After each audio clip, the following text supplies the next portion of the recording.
All right, you want to fight crime? Let's get dangerous.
And well, give me 1 second here because I'm about to get ready to say hello and welcome once again. It's that time for us to do another edition of From the Desk of a Small Press Publisher.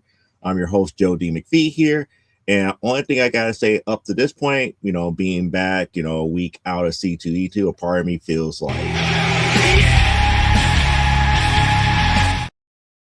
while another part of me feels like emotional damage. And I'm going to explain exactly why those two things here in a moment here. So let's get started by getting a lot of the business end of things out the way here. Like always, we always have to state that Stupid O'Clock happens 1 hour into our show here, which is, if we go into our second hour, you could go over to Stupid O'Clock. Then that is followed up by Last Man Standing. Then you get your respite until Monday morning until you have Nicholas Talkford and Nevermind the Furthermore on Monday. And Comic Book Spectrum will be back on this Thursday, and we're going to have the full group there. We're going to have Cliff, Elaine, and myself here. And you never know when one of the originals here would pop up online with us as well here. So with that in mind, we're going to go right into the next bit of business here, which is new comic book pickups for the week here. And yes, we do have some new books here. We are a week out of C2E2, and we still got new books that are still coming in, and the last bit of stuff that we got on that Sunday here. So we're going to start off with a second copy of Honey West here. This is a better copy of it because remember the other one, we had a big little chip out of here. This one does have some spine dings on it, but it's a lot better than the one that we originally got here. And I believe that this is Red Sonja issue number 2. I forgot which volume this is from here, but this is Red Sonja volume 2 here. This is a 1 in 15, which is pretty nice here. Try to get the glare out of it. Boom, there we go. We also got Squirrel Girl 39. This is from volume 2, I believe. Volume 2, Squirrel Girl 39. And this one, I actually forgot what this was here, but this is a nice little pickup from C2E2. This was like a $25 cover here with Zatanna and Diana here, which is pretty nice. And then we got X-Men number 2 from volume 4, which is nice. So that tells me that I completed volume 4. And then we got a good and not so good copy of Mr. Miracle 19. So I was able to get my Mr. Miracle number 19. So that's the not so good copy. And this is the copy that was gifted to me by one of the viewers out there, just like you. This was sent to me and gifted to me here. So that was a nice little gift. And I do thank you guys for it here. Then we got Spider-Woman volume, I believe this is Spider-Woman volume 7. So Spider-Woman volume 7, number 19 and number 20. And then we got some more recent X-Men, as in X-Men number 2, 5, 7, 8, 9, 10, 11, 12, 13, 14, 16, 18, and 20. So that was all the new books that we got this week here, which is pretty nice and good. These will be going to storage here probably on tomorrow or next week. Probably tomorrow more so than anything else here. So that brings us to our collector's update here. So there's good news, bad news, and some bittersweet news.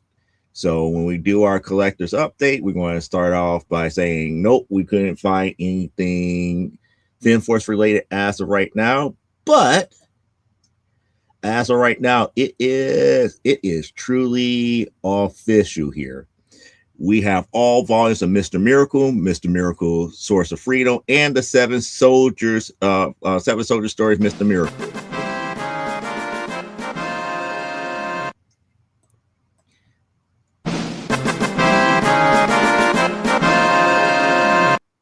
And that's going to bring us to Spider-Woman. And yes, now we got everything from Volume 1 all the way through Volume 8.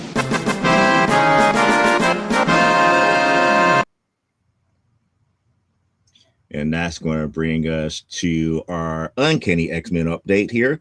So now we got everything from issue number 1 back into 1963 through all the way through Volume 4, minus some of the annuals here.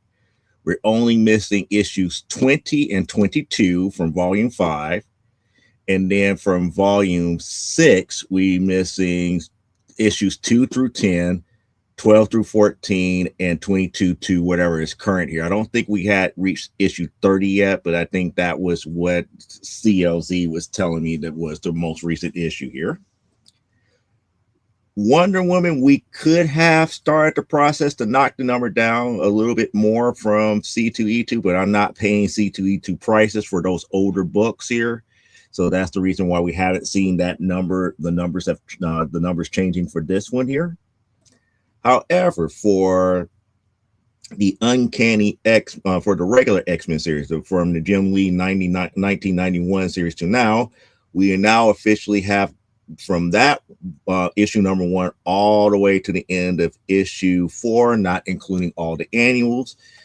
From Volume 5, we are missing issue 3, 10, 12, 16, 19, and 21 through 35. And from Volume 6, which is the most recent series, which is issue 1, 4, 6, 15, 9, 17, 19, and 20, 21 through 24. So we're getting there. We're getting there to have the major collections taken care of as of right now. So it is safe to say that there's not going to be any more Mr. Miracle updates or Spider-Woman updates. I don't know which is the next going to be the next series that's going to replace those two here.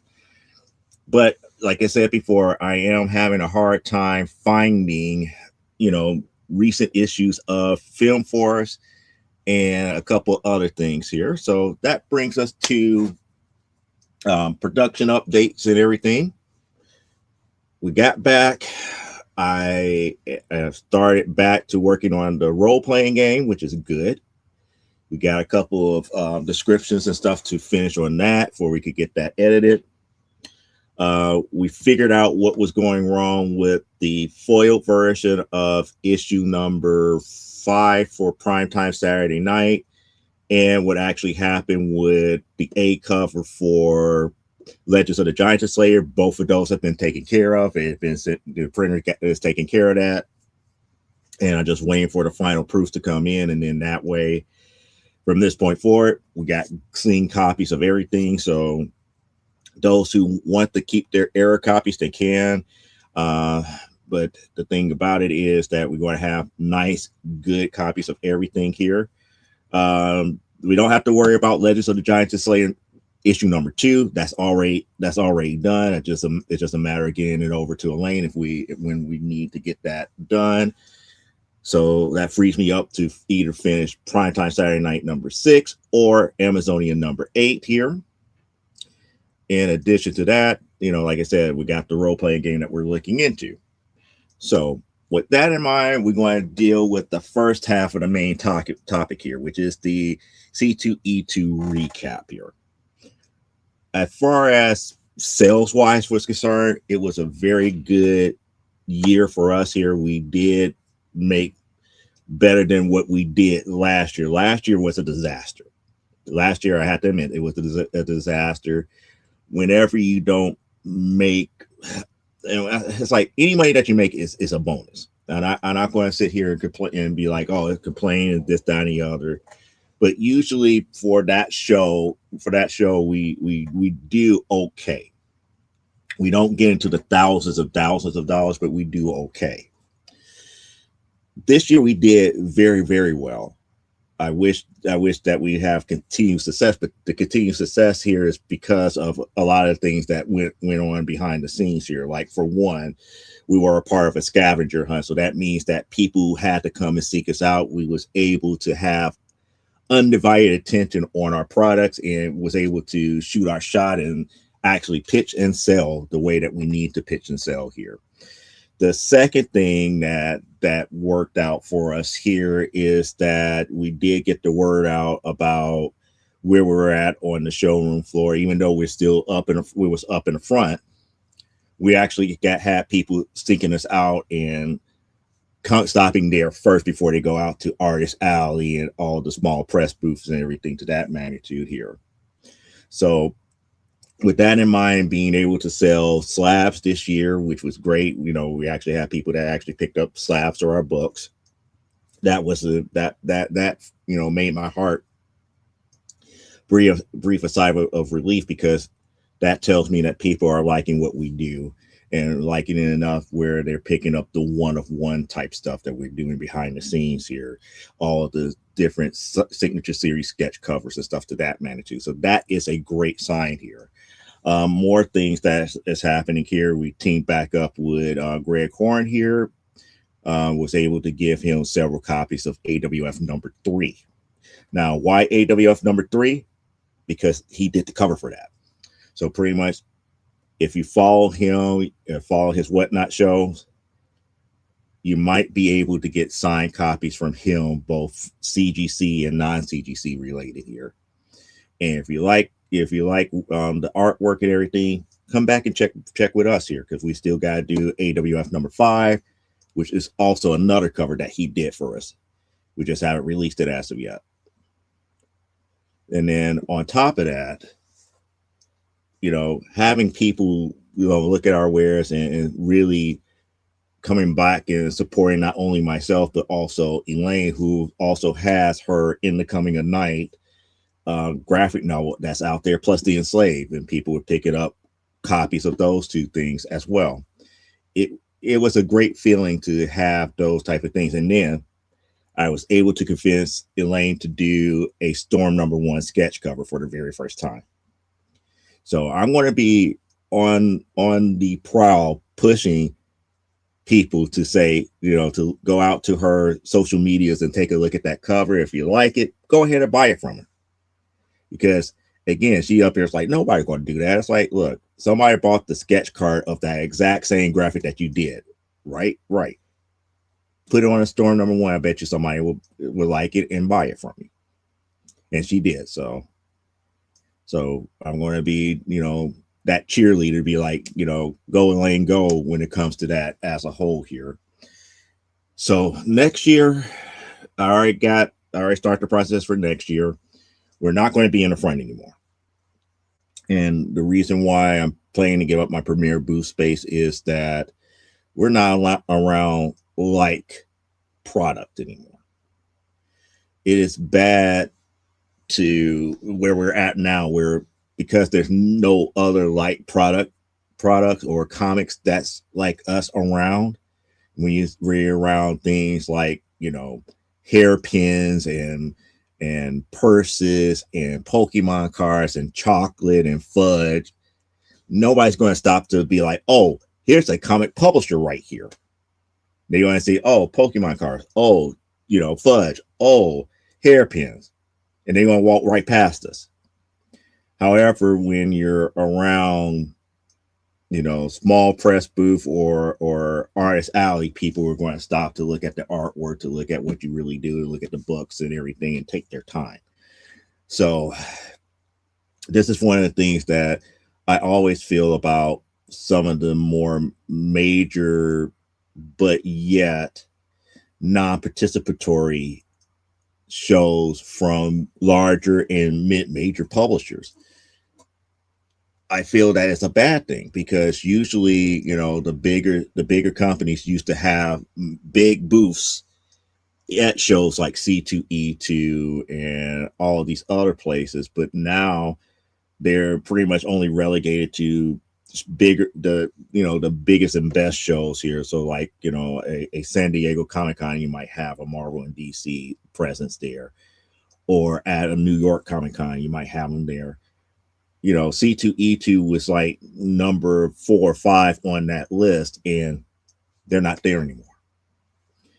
We barely have Boom there. Image is not there. There's no major, mid-major, or very upper echelon in publishers that's there anymore. So being in the premier space where they used to be makes no sense to us, because people are not looking for comics in that spot anymore. So we're going to try to move further back to see if we could be more towards other comic book publishers and artists and writers and creators. So we're looking at that aspect here. We're still going to do the 10 by 10. We still have to do the 10 by 10 because we just got too much stuff to do, like an artist alley, and then we don't have to worry about the competition of artist alley here because you only got so many spots. Yeah, so many spots, a whole bunch of artists competing for them. Might as well just stick with the 10 by 10 and everything. What does that eventually mean for us? Our booths and stuff will be a little bit less because we're not up towards the front here. And when I say a little bit less, we're almost looking at almost close to like anywhere between $750 to $1,000 less. So it's a lot to think about. It's a lot to think about and a lot to take into consideration and everything in this upcoming year, and just putting the money aside and getting things done.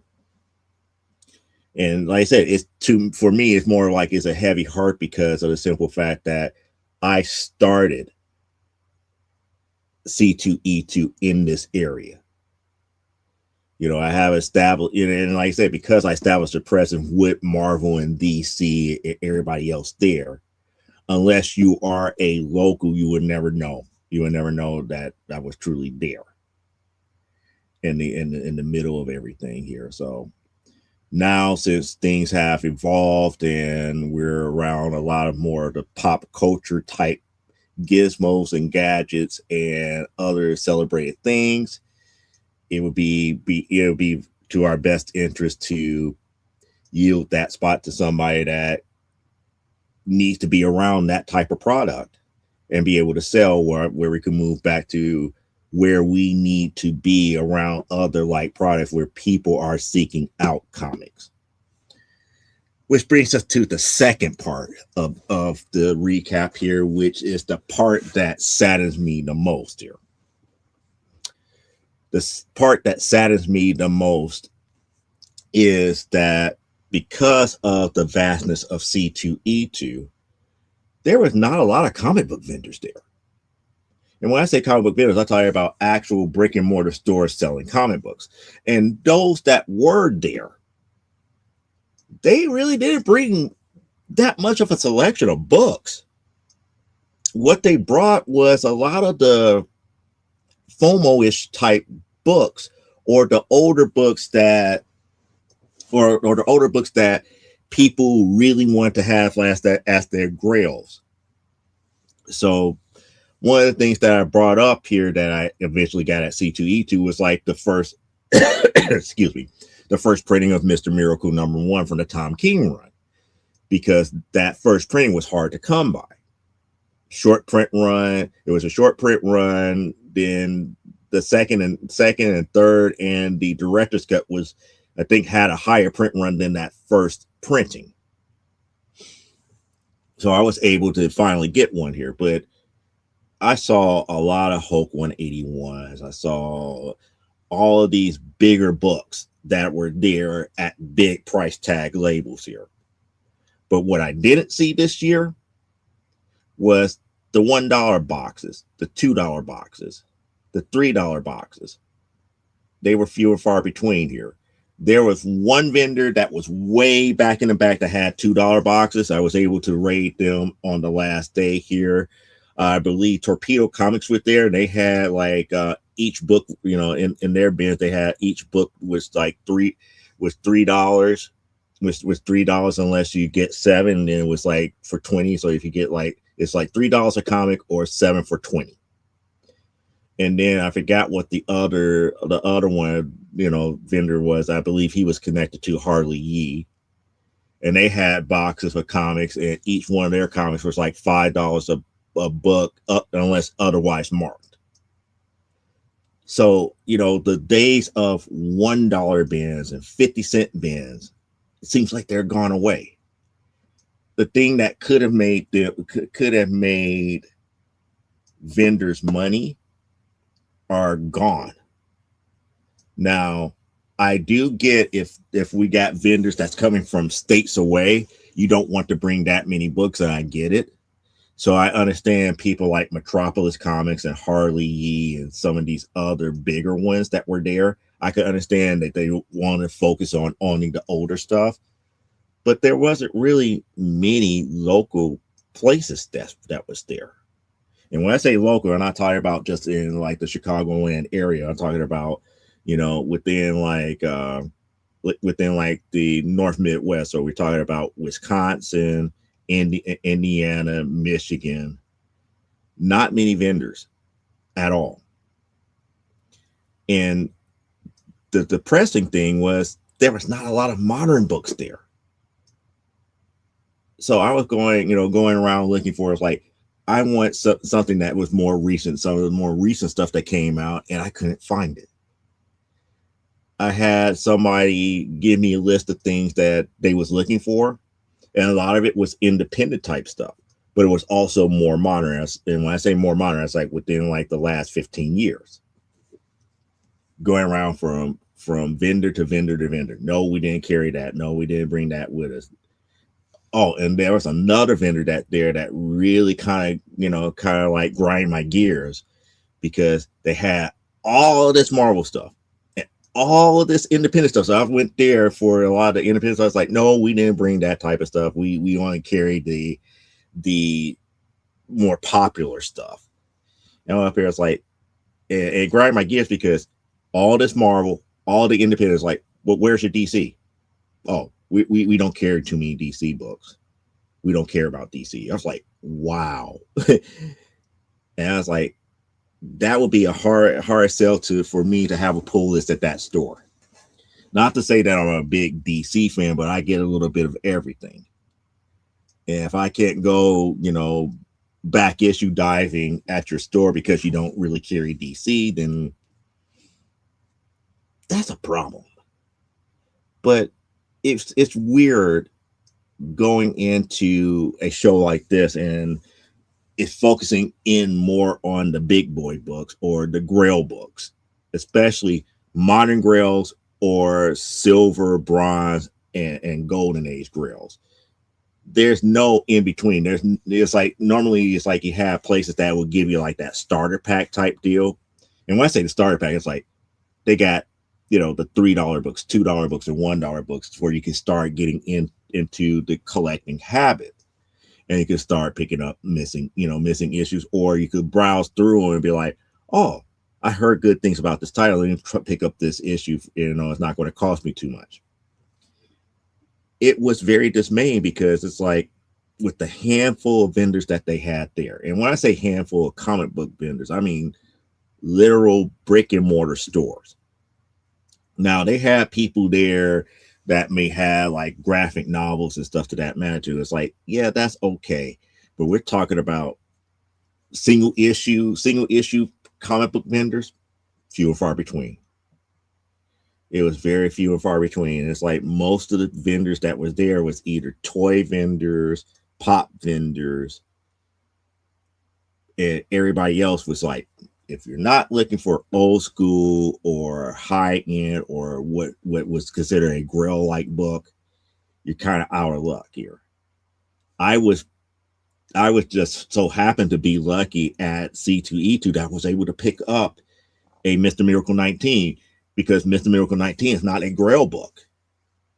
And if it wasn't for the one store back in the back that I knew that had $2 books, I wouldn't even be able to pick up all the missing books for like volume 8 of like Wonder Woman, or a lot of the stuff missing X-Men stuff that I was up here been searching for the longest, because I haven't been going back and forth to like brick and mortar stores in a long time.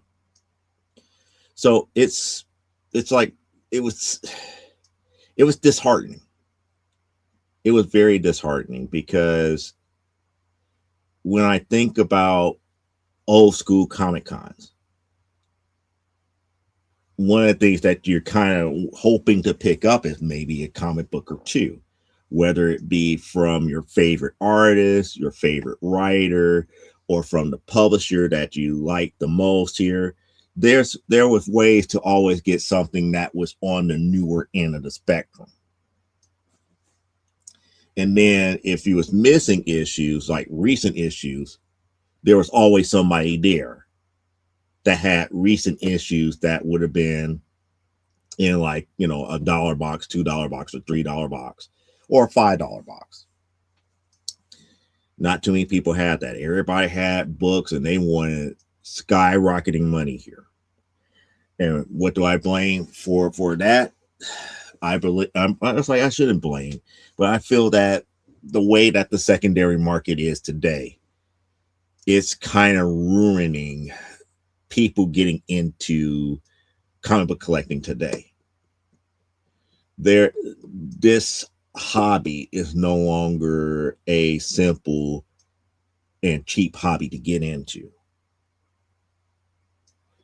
This is becoming like one of those more expensive type things. It's like it's more of a luxury hobby than anything now.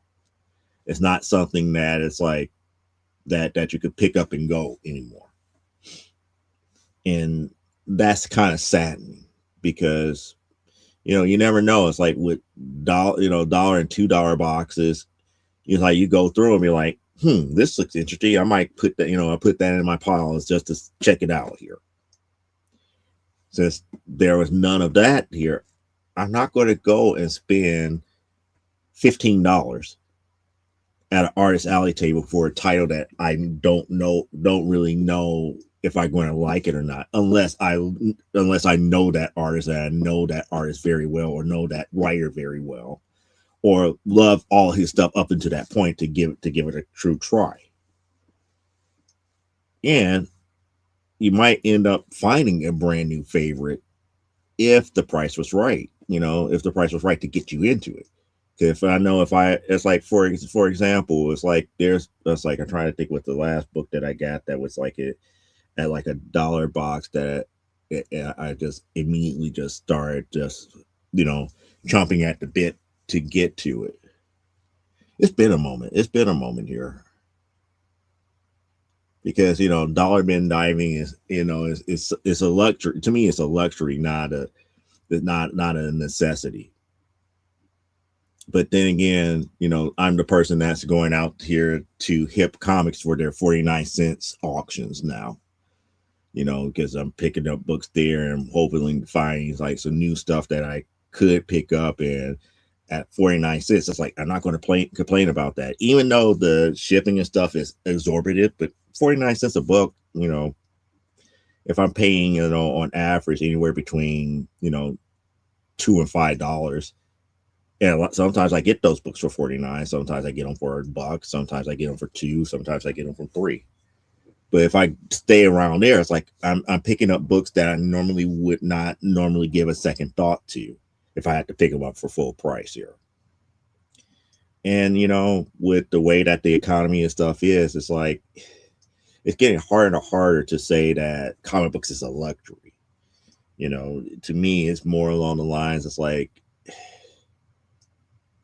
when comic books is almost getting to the point. Well, it's not getting to the point where it's matching movie ticket prices, because movie ticket prices is over $20 now. So,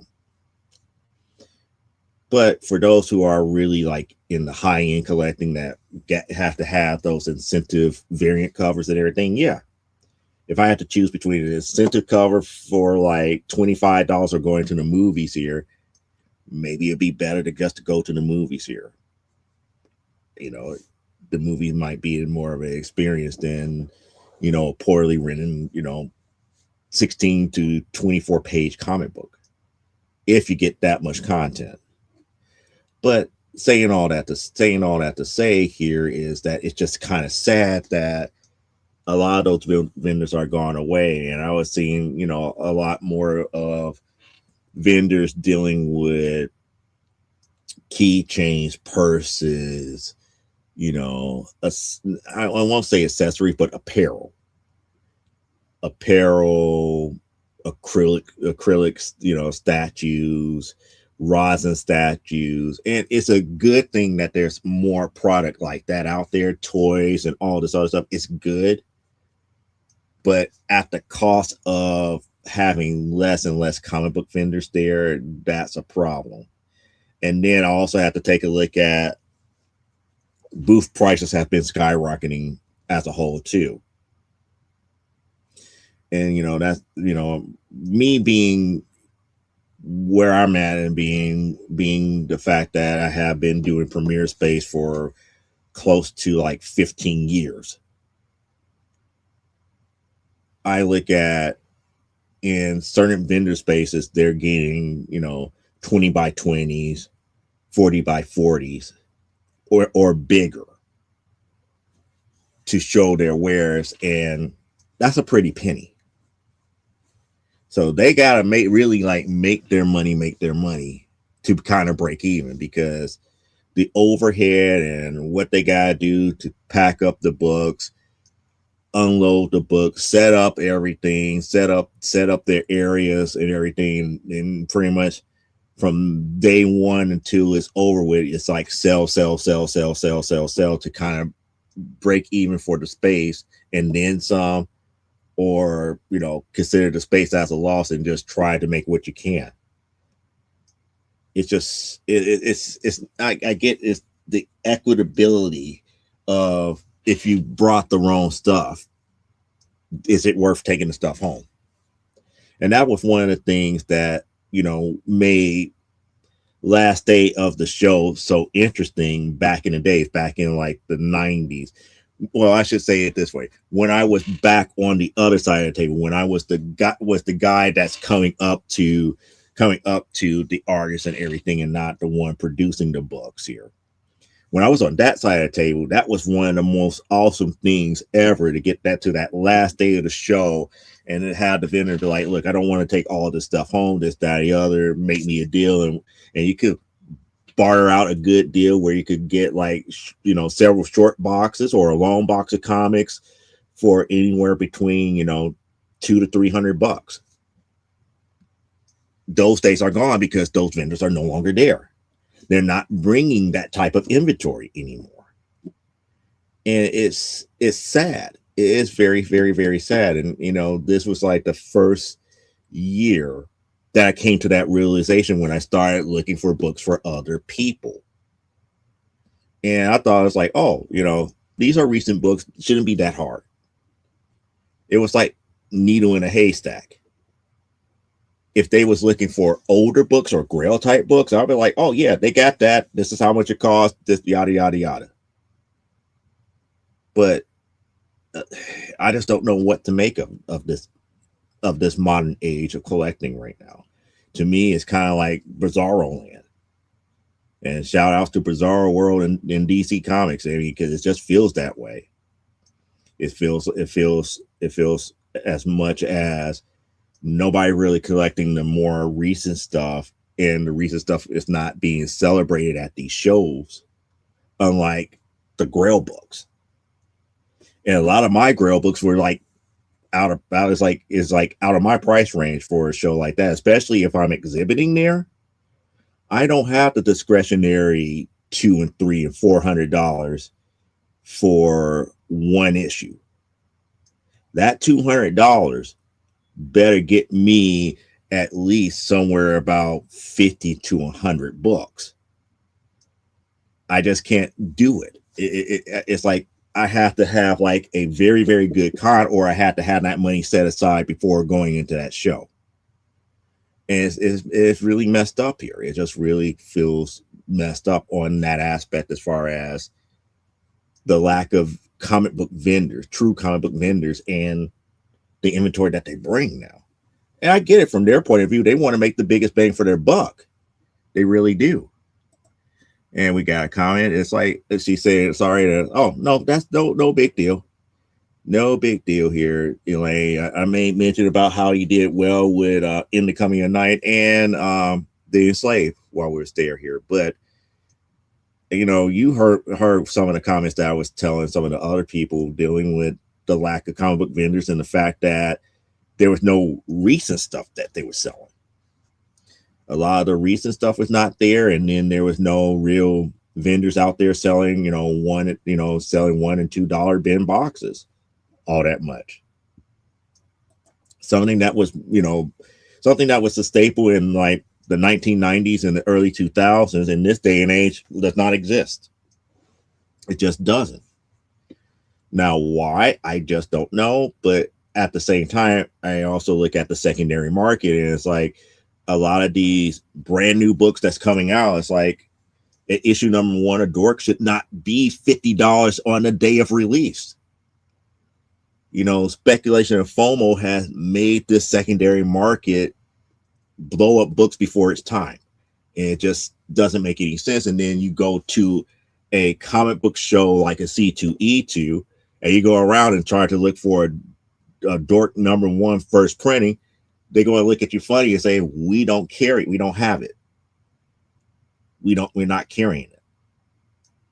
It's a recent book. It's kind of sought after at this point. It's a hot book. They had a few people that had Absolute Batman 1, and someone even had it graded. But also at the same time, it was few and far between to have one too. But the ones that did, they had it because it was a hot book, and some people's eyes, it was considered a grail. And it's just one of those things that just did not sit right with me here. Not by any means here. Does that speak bad about C2E2 as a whole? No, it doesn't. But what it does speak volumes about is about what is actually happening with bigger comic book related shows. Is it really, it is shows like New York Comic Con, C2E2, San Diego. What was the other one? San Diego. What was the other one in Anaheim? WonderCon. I forgot what the other one in Toronto. Are all the major ones becoming more and more pop culture than true comic book entities here? And which one of these smaller shows are true comic book collecting shows that are very welcoming to smaller publishers? That's the other question that I have here. And Lane is saying it's sad to see the decline in actual comic book publishers at the show. And I talked about that earlier. The decline is really because of a lot of things within the market here. It's not behooving for them business-wise to be at these shows with a major display booth and everything, and giving away free comics when the buying market as of right now is not fully invested anymore like it was back in like the early 2000s and the 90s. That's like when I think about Wizard World in the 90s, when Marvel and DC was there, you could get recent issues of their books for free. They spread them out for you to go by their booth and pick one up. No problems. You know, their overstock was used for these shows in that aspect here. Those days are gone. And even you saw, it's like we barely had Boom Studios, you know, there. And what Boom Studios were focused on was only the higher end titles that people were collecting here, and they were just selling pretty much all of the incentives, like the 1 in 25, the 1 in 50s, and 1 in 100s at the booths here. But they did not have any free books or free samplers like they would have had back in like the late 80s, early 90s. Those days are gone and over with. So that would mean like all the smaller press publishers and those who are on the lower end of the mid majors would be back in like small press land or in Artist Alley or closer to that Artist Alley aspect here. Or they might get lucky by getting into Artist Alley or in the writer's block. But if you get into the Artist Alley or writer's block, you only get in an 8-foot table, which means that you're going to be very, very, very limited as far as what type of inventory that you could bring in. You can't bring in everything. 8-foot table space does not give you a lot of room to show a lot of stuff here. And to give you an idea, Elaine, about how much stuff you could get on an 8-foot table, think about my side of our 10 by 10. I filled up 3 racks of books, 3 display racks of books. So let's just say if you and I share like had to share an Artist Alley table, I could have 3 racks of books. I could barely have 1. Because we have to have enough space for you to show your wares and me to show my wares, and hope that people would like what I bring as opposed to being able to show the full catalog at one time and try to sell them on the full catalog. This is one of the reasons why I try to stick with the 10 by 10. Because as the C2C Studios was keep growing, our catalog of books kept growing and growing and growing. You know, we started off with Amazonia. Eventually we had AWF. AWF and Amazonia kept, you know, the issue count going until we was forced to do primetime Saturday night. Then we had those three titles, and we kept building, and now we're with those 3 books, and now Legends of the Giantess Slayer. And say we had, you know, we had separate tables provided that we could actually get in. Yeah. And that's the whole thing. That's the whole thing in a nutshell. Not everybody has the luxury of getting into Artist Alley. Not everybody has the luxury of getting into writer's block. That is a competition within itself. And you have to be specially selected for that. And that was one of the key things that I learned many moons ago dealing with exhibiting at shows.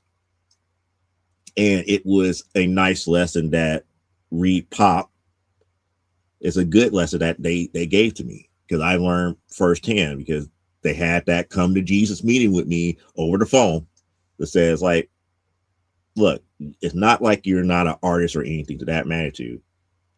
You have to think about it from this business aspect here. You have 2 titles with multiple issues in each.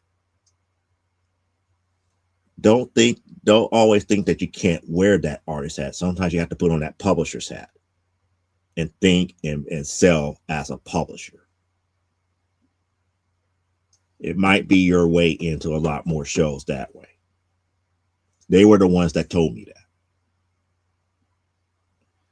And they were right.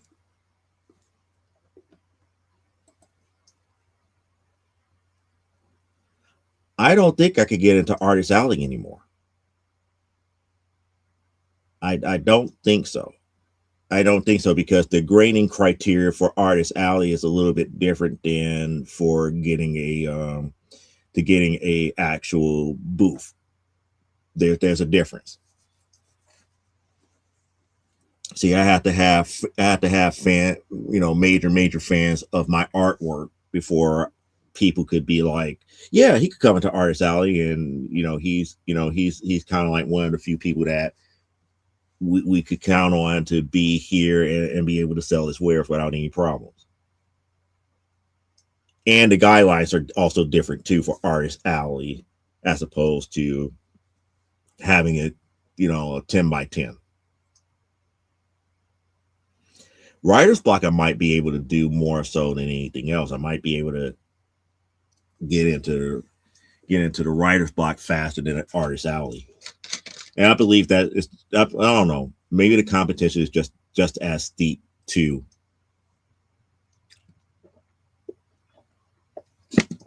And no cherry coke tonight here. That was a Sprite, by the way. But saying all that to say here, just the lack of comic book stores and comic book vendors for physical comic books was the major shock for this year. And I'm up here, it's like, no wonder not a lot of people are walking around with books upon books or boxes, short boxes of books. This is probably one of the reasons why more and more people are coming in with their books to go to CGC than anything else here. Which is going to bring us to our second part of tonight's topic here. And the second part of tonight's topic is the slabbing dilemma. I learned some stuff here. And thanks to Elaine kind of manning the booth here, I was able to talk to PSA a little bit in depth for a couple of things here. Now, I do know that a lot of people who are out there that collect comics and everything, some of them are very into slabbing here. And we know recently that CBCS is closing their doors here. And now CBCS closing their doors opens up this big gambit of what's going to happen next here. Now, other things that people may not be aware of, we're going to cover in this segment here, but I have to make certain that people understand that we have to start from the very beginning to understand where things are at, and then I could tell people what I found out through talking with PSA directly. So I had a good conversation, a good like 20 to 30-minute conversation with PSA while I was at C2E2, dealing with this very topic here. And it was dealing with CBCS, their services, and how they're planning to compete. Because it took me aback about a couple of things that I asked about. And they were up there, was like, oh, yeah, we're thinking about X, Y, and Z, but we're not there yet. So let's start out by starting everything with the very beginning here. So those who really have been paying attention here, we know back on December 25th that Collectors, the parent company of PSA, acquired Beckett, which is the parent company of CBCS. So the press release came out. They were saying that, that Collectors are going to buy Beckett. And the key thing, the reason why I brought up the whole thing about this, the actual press release, because in the press release, they specifically stated that Beckett would still be in operation, that they're not going to take over the day-to-day business of Beckett, which means that CBCS was going to, was still going to be around, as well as PSA. So they didn't want to cut off competition. And I was like, okay, that's a good thing. And then on March 24th, we get this message that's here. It's like, founded in 2014, CBCS was quickly, became a trusted resource for comic book collectors seeking professional grading and authentication. Since CBCS has helped preserve and document countless of comics across the hobby, Again, we're looking to increase our focus and investment in the core Beckett brand and our broader grading capabilities. This includes the continuing development of our trading cards and autograph authentications, along to hiring and team expansion across these key areas in the business. These investments are focused on improving turnaround times and enhancing customer experience and strengthening the long-term values we provide to collectors here. As a part of that strategy on Beckett's brand, we have made the challenging decision to shut down CBCS. As of April 17th, new submissions will no longer be accepted. So we still got you guys still got 13 days if you're a big fan of CBCS to get your submissions into them, or else they're in the water. Now, I do have a few books that have been graded by CBCS, and they are pretty good. They are pretty good in everything here. Now, this happened just before C2E2. Now, with that being said, this happened just before. Now, I went and talked to CBCS here about this. And lo and behold, they said, no, we had no bearing on this. Beckett made that decision on their own here.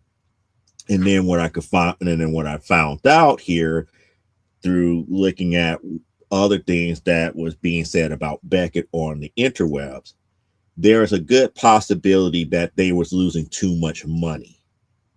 They was losing too much money on grading comics here.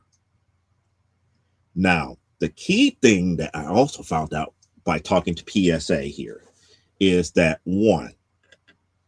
item one, they haven't even hit the 1 year mark in grading comics. So they're the new guys. They're the new guys here in grading comics. Now, are they meeting the de facto standard that is across the board, that is what is equivalent to CGC? We don't know as of yet. The next question that I asked was, like, since CBCS is gone and that technically they're, all of you still up under the collector's banner, is there a good possibility to pick up those graders from CBCS to help you guys out at PSA? And they said, and pretty much the answer that I got is, like, they really don't know as of yet, because technically Beckett is still their own company. Beckett has not folded. Only the CBCS part had. So that makes me go like, oh, so if they're reining in the troops over there at Beckett, it does not necessarily mean that those comic book graders are really losing a job. They just might get reassigned to focus only solely on autographs and cards. Now, here's some of the other interesting stuff that I found out about PSA. For one, because they're less than a year old, they don't have an artist program like CGC does, because that was my whole goal of stopping there. Because I'm up here, it's like, well, I know that CGC has, the whole artist account and everything. I could send, my sketch covers and everything to that magnitude. And by talking to them, I found out not only did they not have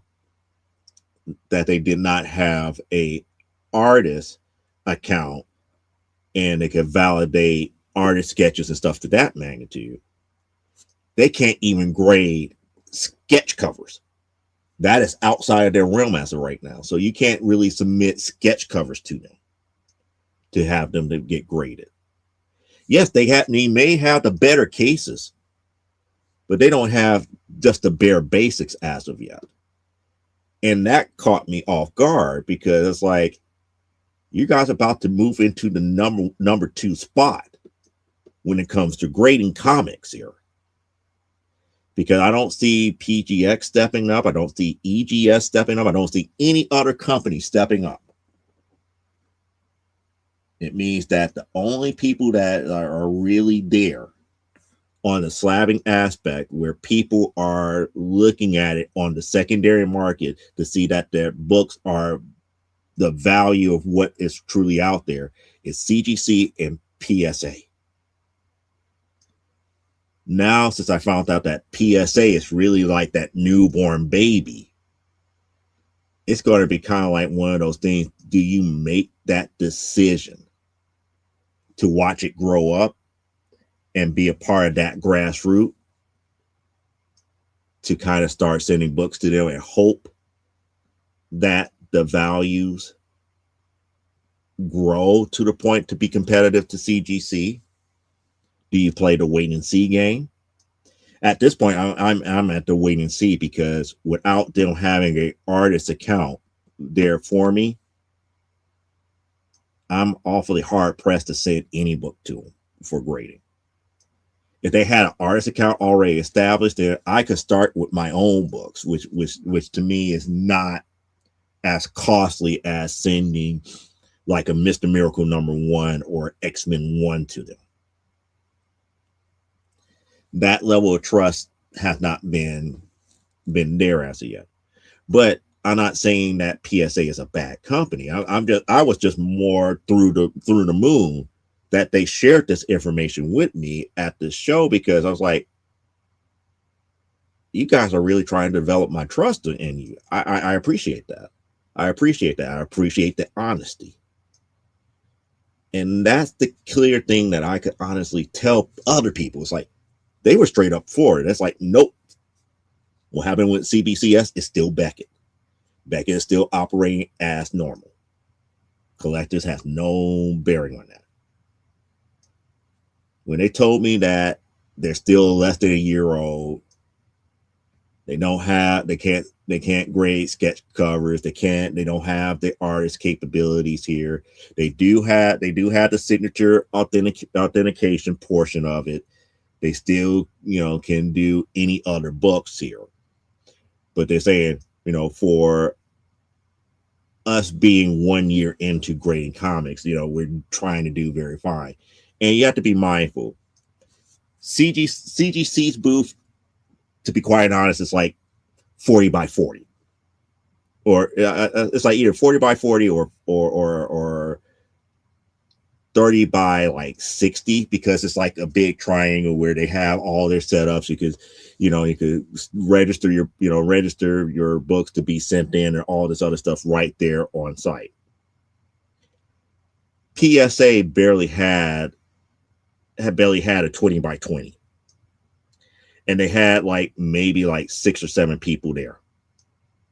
They were still doing intakes of books. They were doing intakes of books, but they was more there trying to get people on their side, just like how CBCS was like usually be on the other side of the showroom floor with their submission, but they was a lot smaller. They had a lot of people going to them, but they were still a lot smaller. But I was happy that PSA was there, because they were trying to establish trust.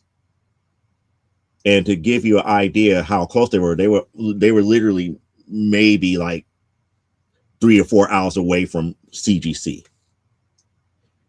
I could walk from their booth right over to CGC at any given time. It was just that close to one another. But the one thing that made me kind of like, go like, yeah, they're a brand new company, we have to give them time, is I was able to walk in and talk to them with nobody interfering.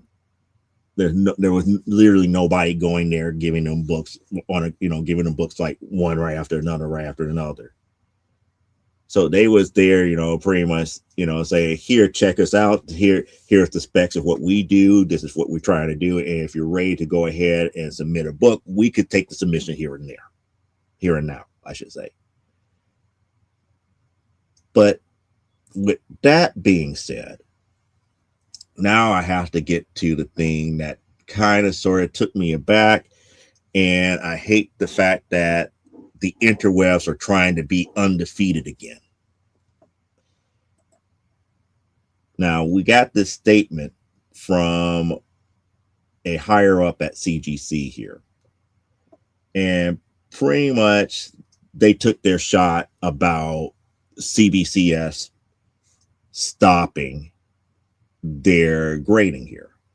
And what they did is that they highlighted the fact that, you know, they have built trust and all this other stuff, and then how they go, how long they have been in place, and throughout all the different scandals and everything, that they're not going anywhere.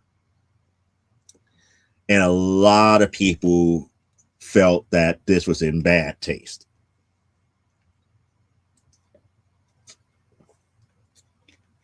Do I personally feel that this is in bad taste? Business wise, no. Personally, I'm up here. It's like, you know what? Sometimes silence speaks more than putting out a statement. If anything, if you want to put out a statement about another company folding,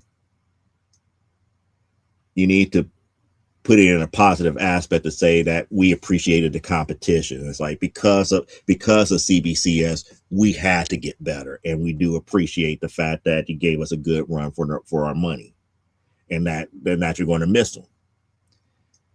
Not the standpoint that they took here, because the way that they took it is that all the people that's in that made comments here are people who had problems with CGC in the past, and was talking about all the different problems and stuff that they had. And I mean, yeah, the way that they stated it was in bad taste to those customers who felt that they got slighted.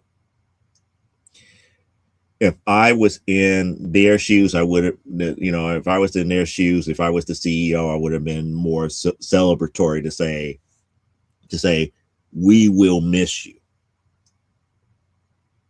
Because without competition, there is no innovation. And let me get to this comment here. Yeah, I'm disappointed in them not having RS account, but at least they were above board, and I can respect that. Yep. And that would really shock me, because before I was like, there's no way in the world I'm going with it, going to PSA to get anything graded through them. After talking to them, it's like, you know what? Maybe I need to give them a couple more years before I be like, maybe it's time. The only reason why I don't have an RS account through CBCS is mainly because they never replied back to me when I asked about it. I filled out the paperwork and everything, and they never came back to me. And I think that's also part of the problem. It's like, maybe that branch of the comic book grading side just got too big for them here. But getting back to what the CEO said here, it should have been a celebration of grading. Because without CBCS, they wouldn't have looked into trying to get better slabs. They would have worked on getting faster turnaround times. With all the so-called scandals and stuff that had happened, they wouldn't have been so swift to get those things corrected. Because why? You had a direct competitor that people could walk immediately right over to and get their books taken care of here. This statement does sound like some from a CEO that was very disgruntled and frustrated, as opposed to saying, hey, it's like, without you guys, we wouldn't have gotten better. Yeah, we're probably going to be, they're going to be there for the long haul, but at the same time, you have to be grateful that a CBCS came about to give you a good run for your money. Because when you truly think about it, CBCS have not been out there for that long of a time. When I say that long of a time, I believe, let me go back here to what they were saying. I don't think they barely reached 12 years. So little over a decade, 12 years. We got PGX that has been out there just as long. PGX is not competition for CGC. EGS is not competition for CGC. However, Beckett was.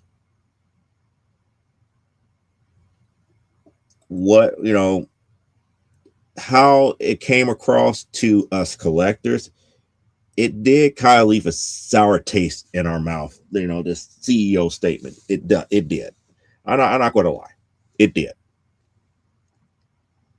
I understand why he said it the way that he said it, but it does come out more of a disgruntled.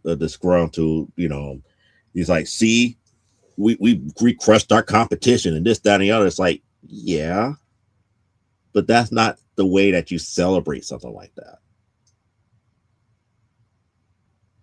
You sound like an ungrateful winner in that aspect, instead of a gracious one.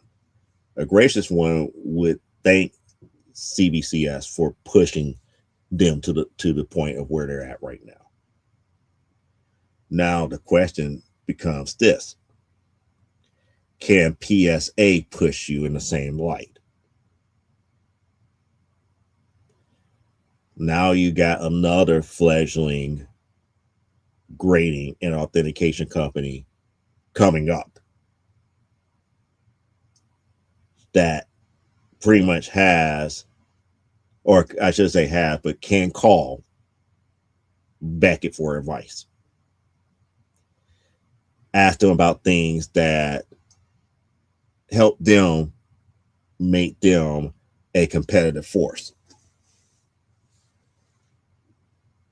So it's one of those things that,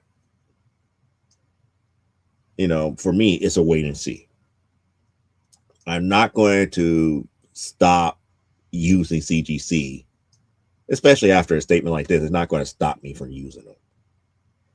Yeah, there are problems.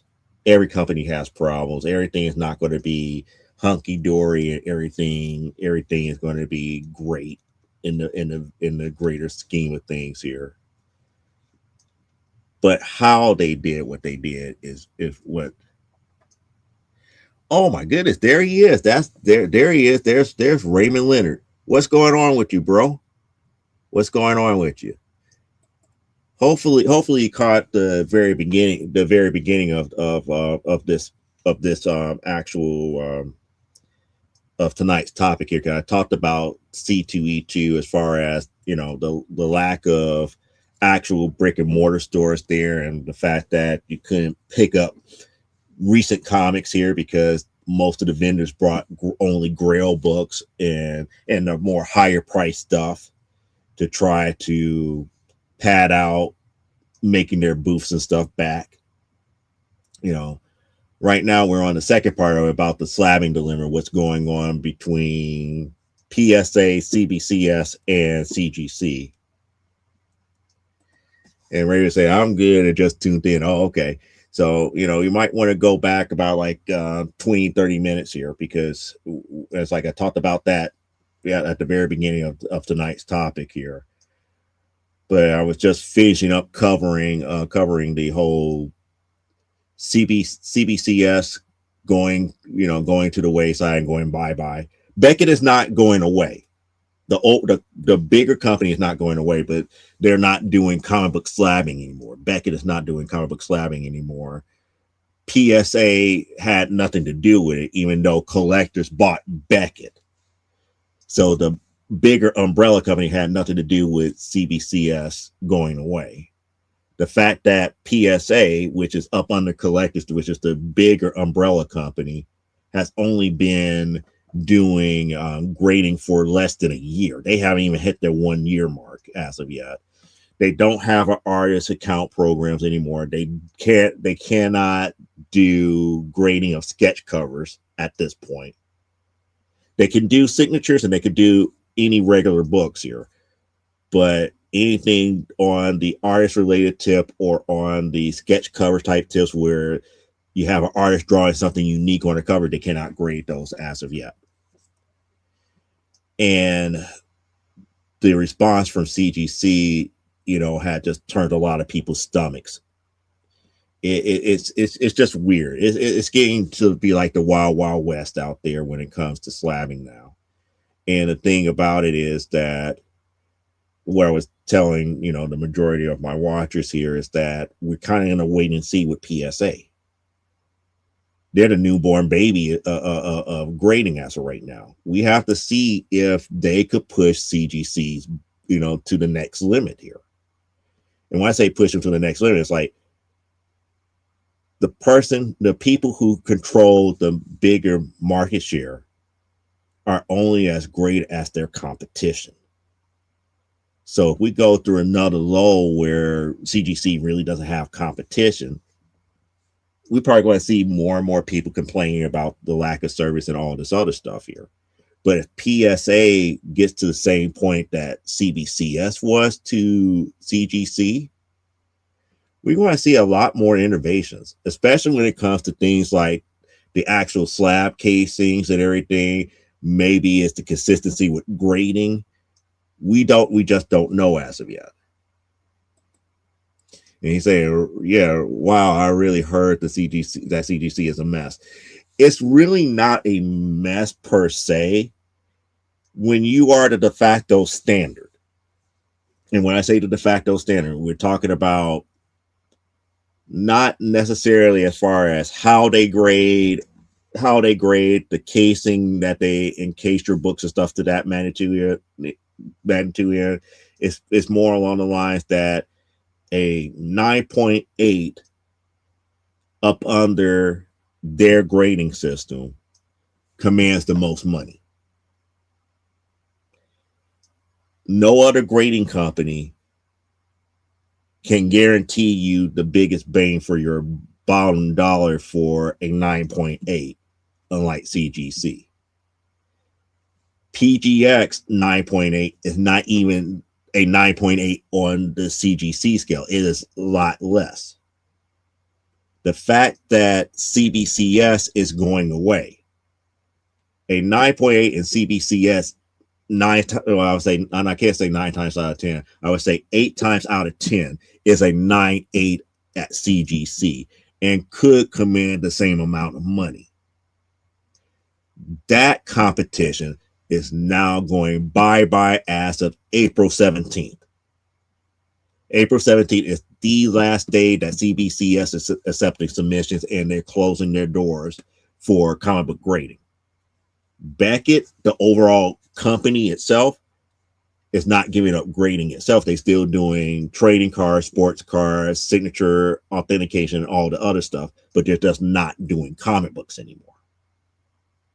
Which means that the only other possible competitor for CGC would be PSA, who has only been in business for less than a year.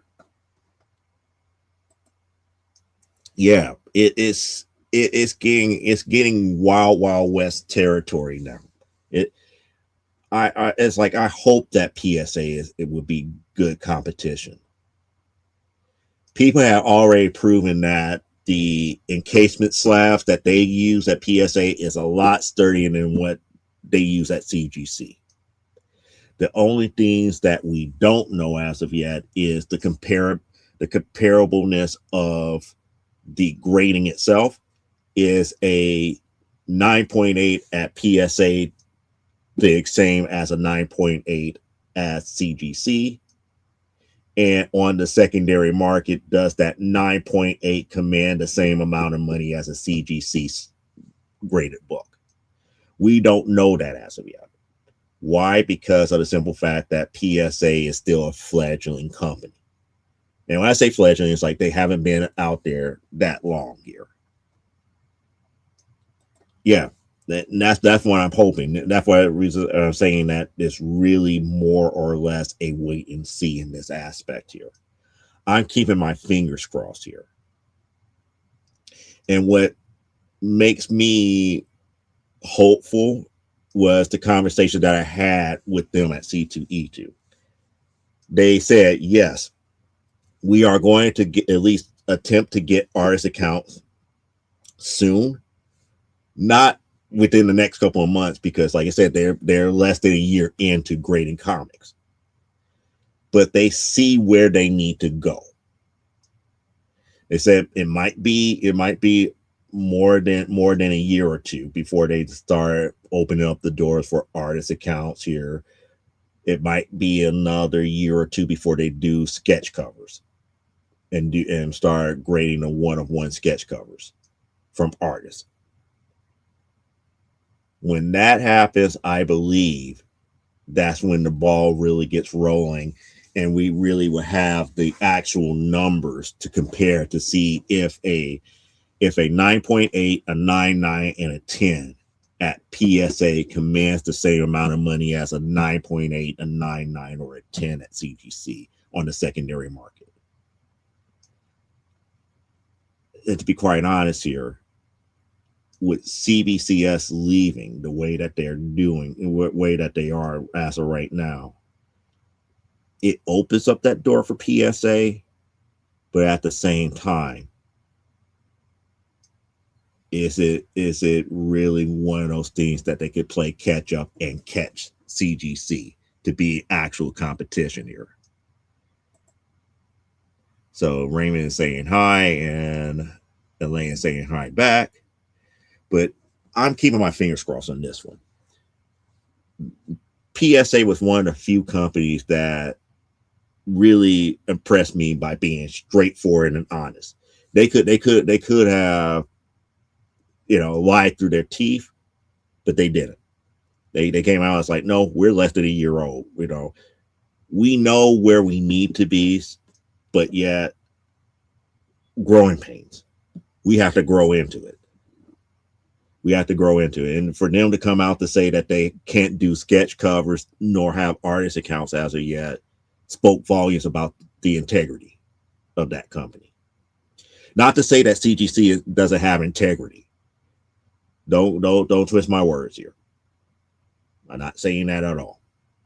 However, after seeing that post and all the people complaining about all the different problems at CGC, I get why the CEO statement have twisted and made people a little bit ill.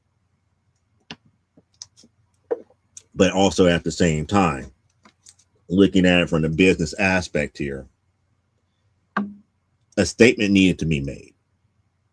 I would have not made a statement like that. It's like, dude, there's so much going on in comics, it's hard to keep up. Exactly.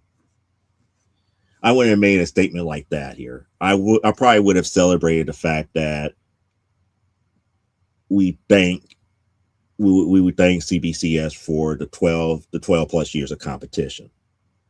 Because if CBCS did not push CGC, a lot of stuff that people were complaining about in this chat would have been far worse.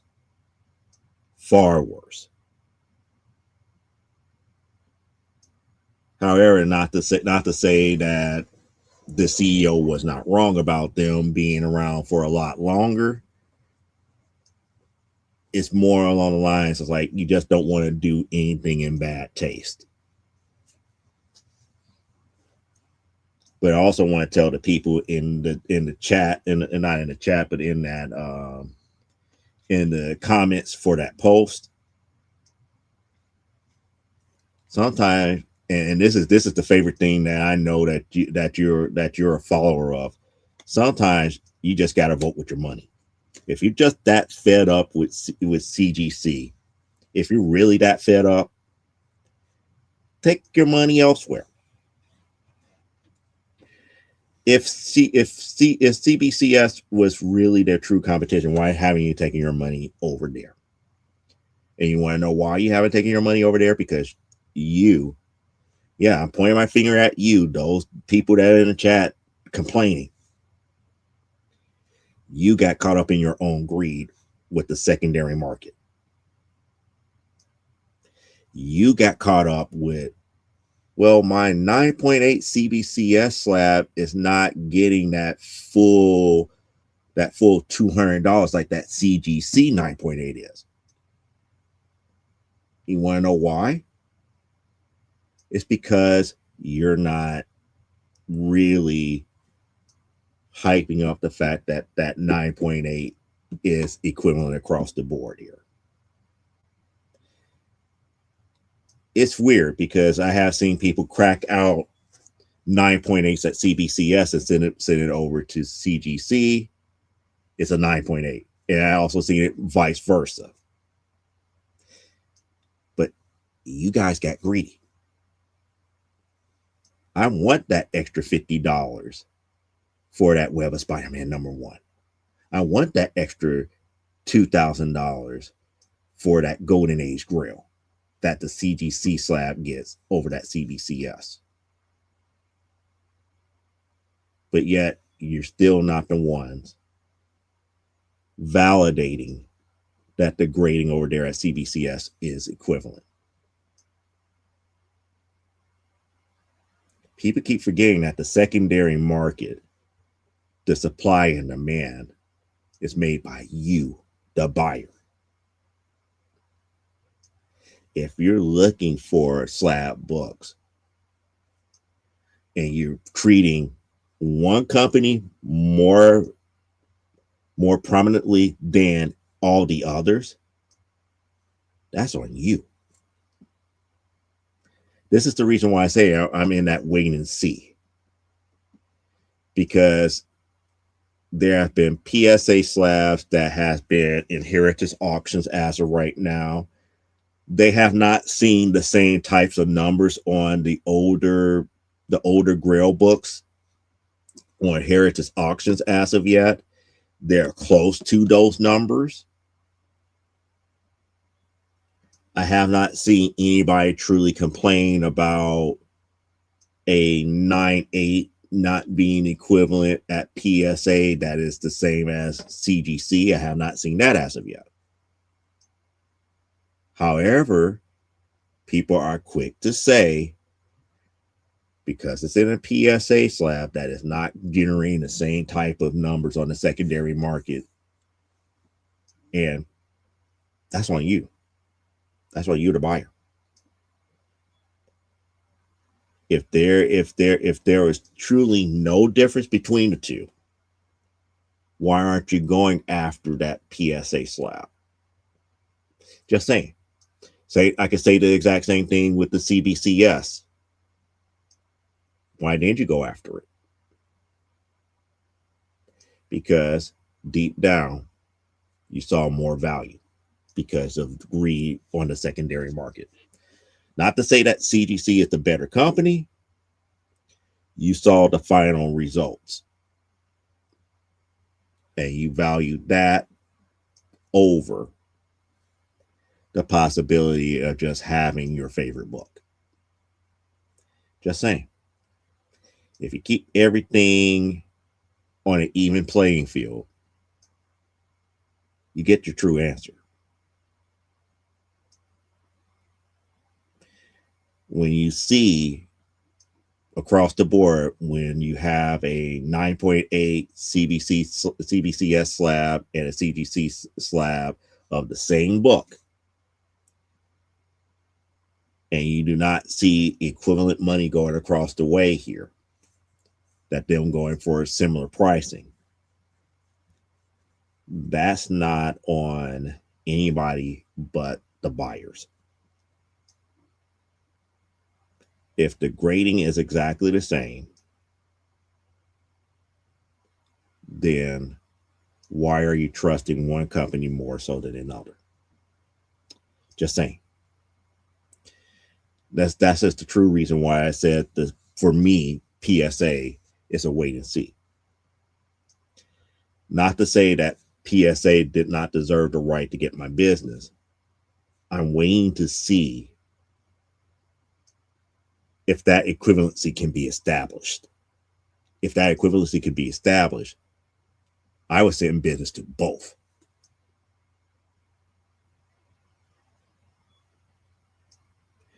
You're going to have, CGC is the de facto standard, but CGC needs competition.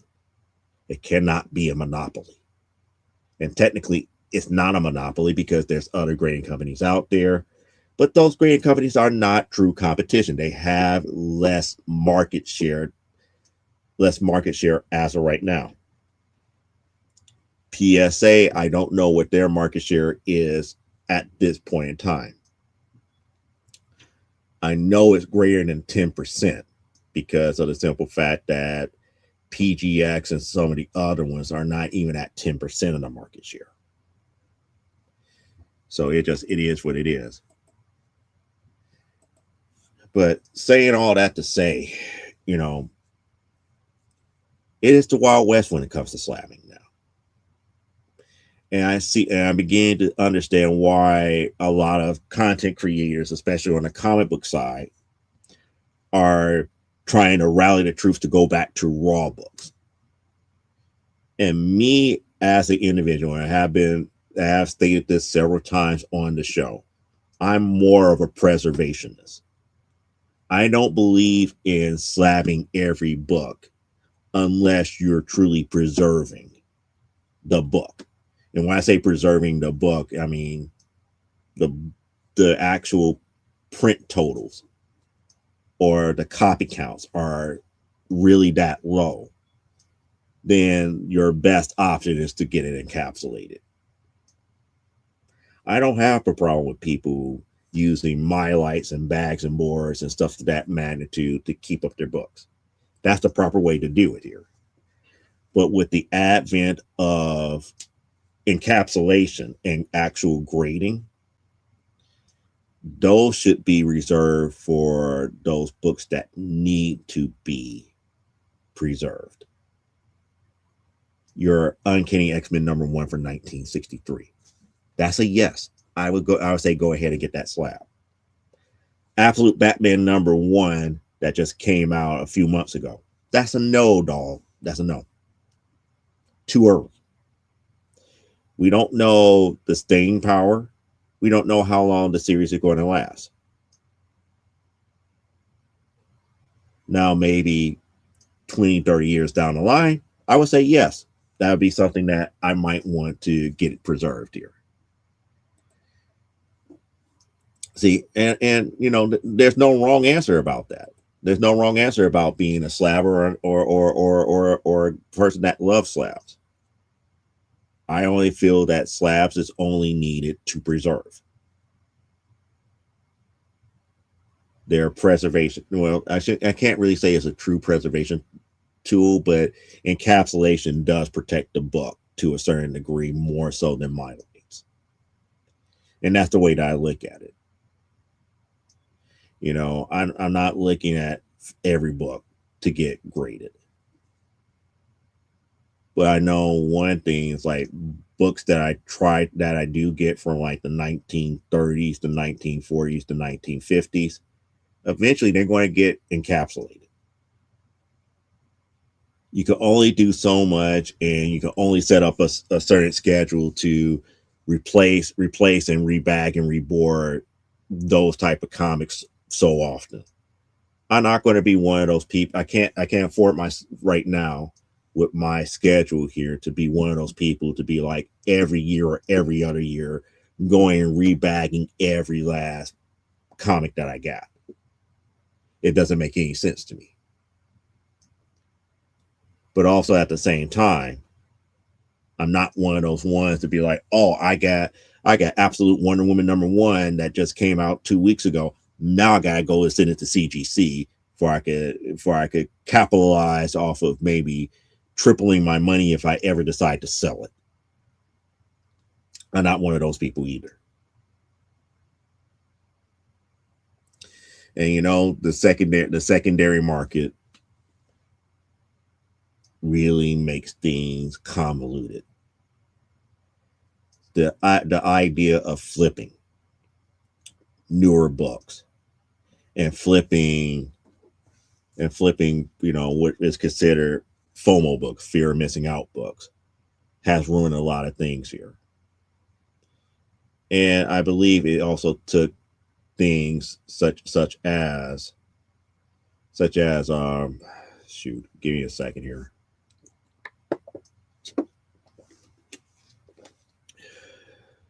It took things such as speculating way overboard. It did. It has. Because speculation used to be about do you see this title having staying power? Do you see people writing good stories about it or writing great characters where people will fall in love with it? Now, books nowadays is more about, can this book get, to get picked up on an option to be made into something else?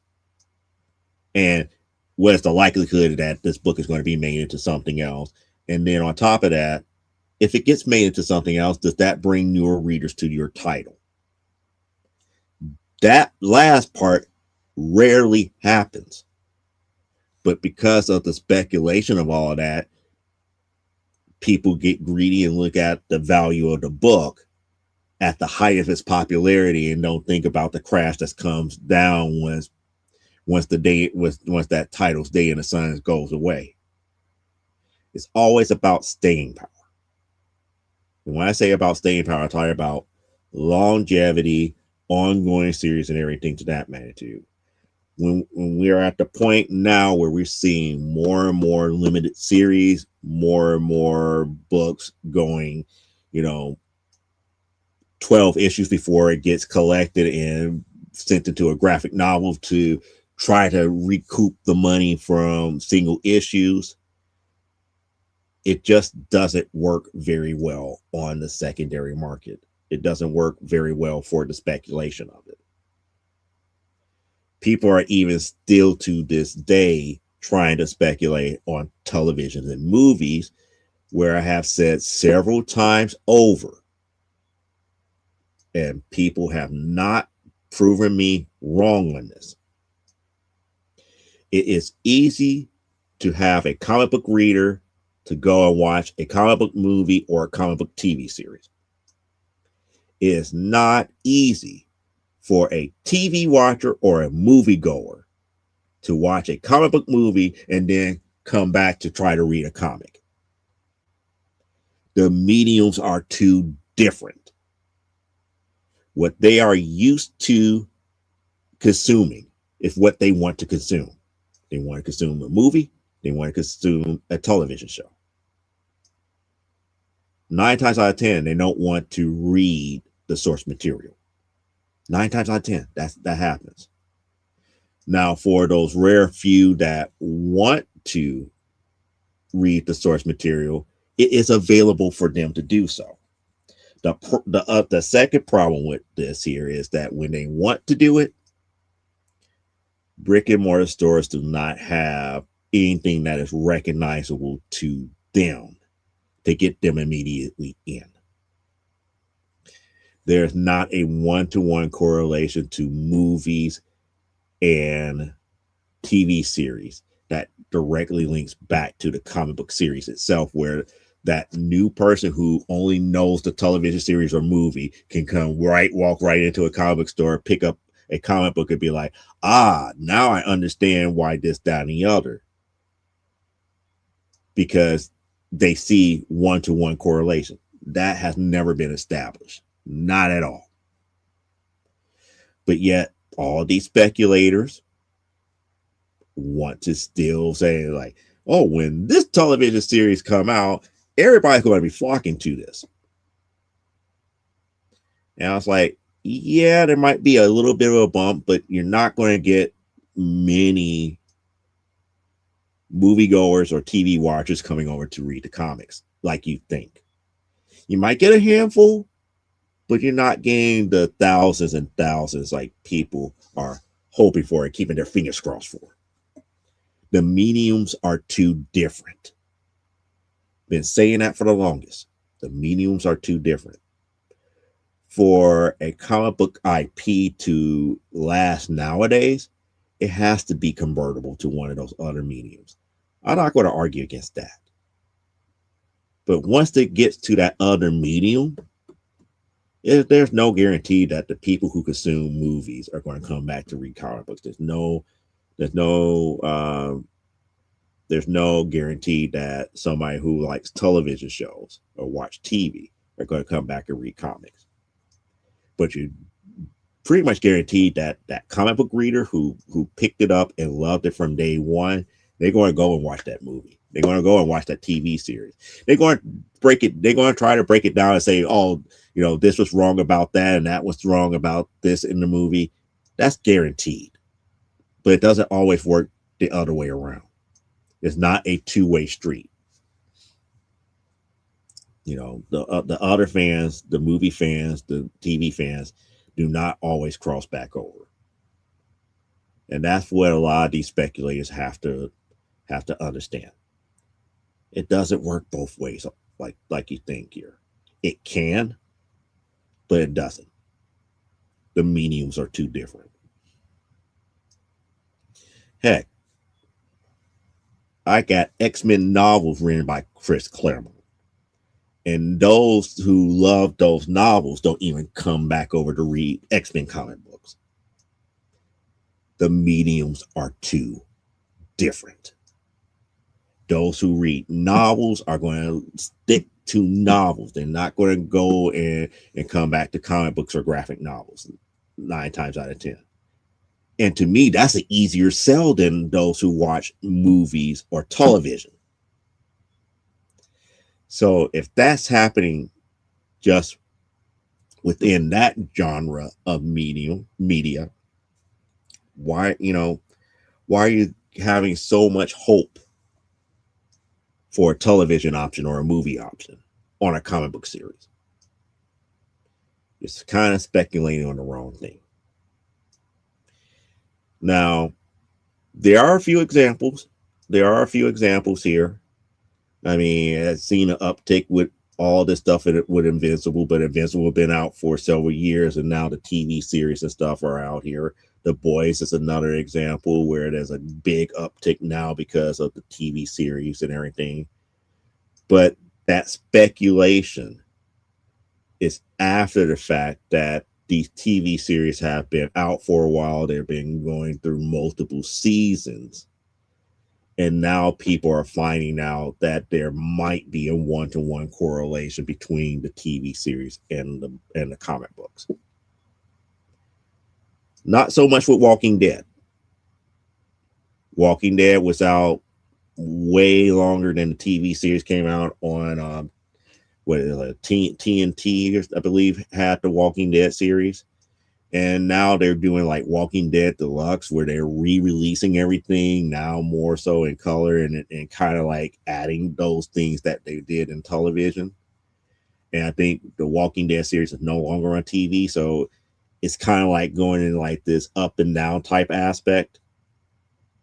But even in the TV series heyday, the Walking Dead TV series did not have that much of an impact on the prices of the issues that were still coming out.